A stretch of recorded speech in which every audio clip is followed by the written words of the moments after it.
Shalom, party people, and welcome to the 12th C.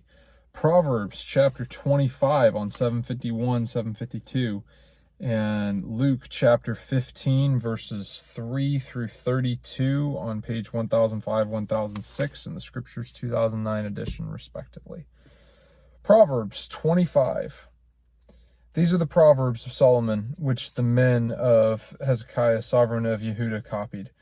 It is the esteem of Elohim to conceal a matter, and the esteem of sovereigns to search out a matter. The heavens for height and the earth for depth, but the heart of sovereigns is unsearchable. Take away the dross from silver, and vessel comes forth for the refiner. Take away the wrong from before the sovereign, and the throne is established in righteousness. Do not exalt yourself before a sovereign. Do not stand in the place of great men, for it is better for him to say to you, "Come up here," than you should be put lower before a noble whom your eyes have seen. Do not go forth to strive in haste, for what would you do in the end when your neighbor has put you to shame? Plead your case with your neighbor himself, and do not disclose the secret of another, lest he who hears it put you to shame, and your evil report turn not back. The word spoken at the right time is like an apple of gold in settings of silver. A ring of gold and an ornament of fine gold is a wise one's reproof in the ear that hears. Like the cold of snow in the time of harvest is a trustworthy messenger to those who send him. For he refreshes the life of his masters. He who boasts of his gift falsely is like clouds and wind without rain. Through patience, a ruler is persuaded, and a soft tongue shatters a bone. Have you found honey? Eat only as much as you need, lest you be satisfied with it and vomit. Make your foot rare in your neighbor's household, lest he gets enough of you and hates you. A man bearing false witness against his neighbor is like a club and a sword and a sharp arrow. Trust in a treacherous man in time of distress is like a broken tooth or a foot out of joint. One who takes away a garment in cold weather is like vinegar on soda, and a singer of songs on an evil heart. If your enemy is hungry, give him bread to eat, and if he's thirsty, give him water to drink. For you are heaping coals of fire on his head, and Yahweh rewards you.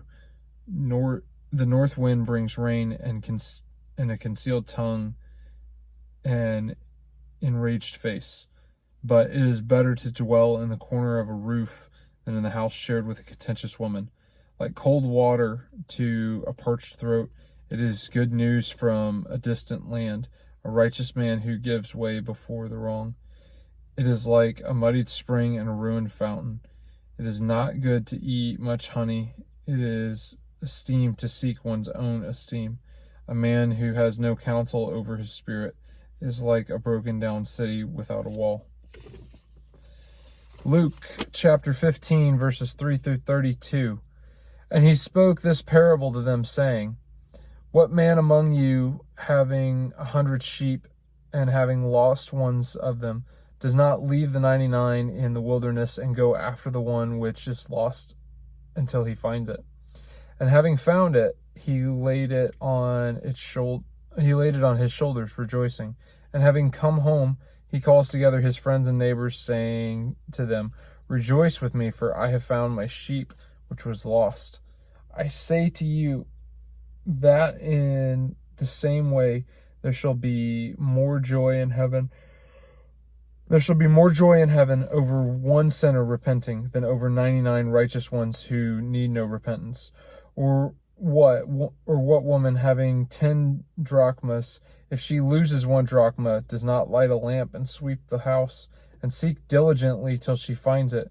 And having found it, she calls her friends and neighbors together, saying, Rejoice with me, for I have found the drachma which I lost. And I said to you, in the same way, there is joy in the presence of messengers of Elohim over the sinner repenting. And he said, A certain man had 2 sons. And the younger of them said to his father, Father, give me the portion of goods falling to me.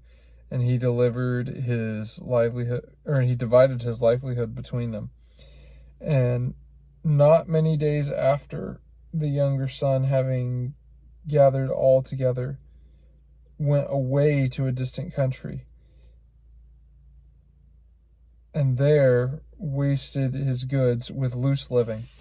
And when he had spent all, there arose a severe scarcity of food throughout the land,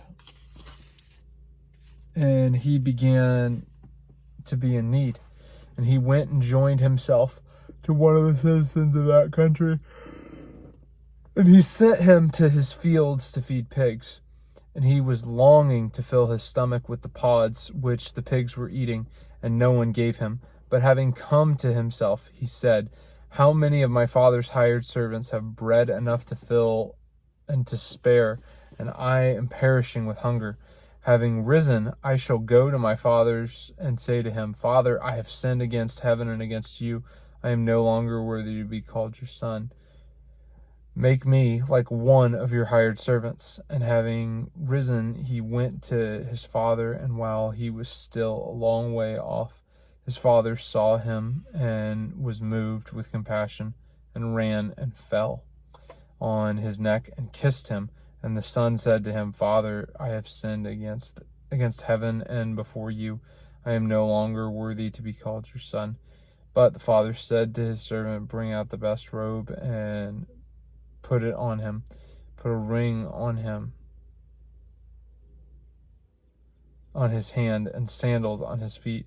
And bring the fatted calf here and slaughter it. And let us eat and rejoice, because the son of mine was dead and he's alive again. And he was lost, and now he is found. And they began to rejoice. And his older son was in the field. And when he came and approached the house, heard the music and dancing. Having called one of the servants, he asked what was meant. And he said to him, Your brother has come back, and your father has slaughtered the fatted calf, because he receives him back in health. And he was wroth, and would not go in. So his father came out and pleaded with him, saying, he said to his father, See, these many years I have been serving you, and I have never transgressed a command of yours. But to me you have never given a young goat, so that I can rejoice with my friends. But when this son of yours came, who has devoured your livelihood with whores and slaughtered the fatted calf for him, then he said to him, Son, you are always with me, and I have always loved you. And we had to rejoice and be glad for your brother, who was dead and is now alive, and was lost and is now found. Go do hard things.